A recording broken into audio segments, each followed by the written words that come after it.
Telangana municipal ఎన్నికల్లో పోరాటం Congress versus BRS, Congress versus బీజేపీనా? కాంగ్రెస్ వర్సెస్ బీజేపీనే, బీఆర్ఎస్ బీజేపీ ఒక్కటే అని ప్రచారం చేస్తున్నారు రేవంత్ రెడ్డి. అదే సందర్భంలో కాంగ్రెస్ పార్టీ ఇంటర్నల్ అండర్స్టాండింగ్ కాదు, బహిరంగ అండర్స్టాండింగ్ ఎంఐఎంతో ఉంది. మా పోరాటం మాదే అని చెప్తోంది బీఆర్ఎస్. అదే సందర్భంలో మాకు ఇద్దరితోనూ పోరాటం అంటోంది బీజేపీ. ఇదంతా పక్కన పెడితే జనసేన ఈ దఫా అక్కడ పోటీ చేయడానికి ఎవరైతే పవన్ కళ్యాణ్ గ్రీన్ సిగ్నల్ ఇచ్చిన తర్వాత 336 వార్డుల్లో పోటీ చేస్తుంది ఓవరాల్గా.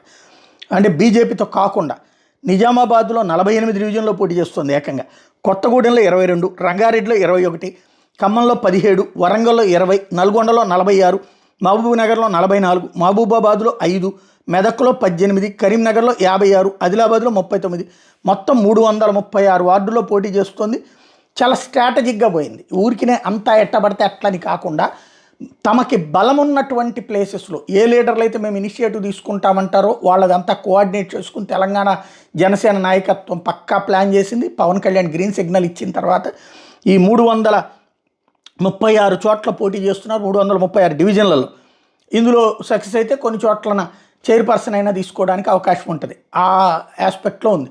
యాక్చువల్గా బీజేపీ తరపున ఎన్నికల ప్రచారం చేస్తానికి పవన్ కళ్యాణ్ ప్రకటించి ఇవాళ రేపు చేయాల్సి ఉన్నది ఆగిపోయింది.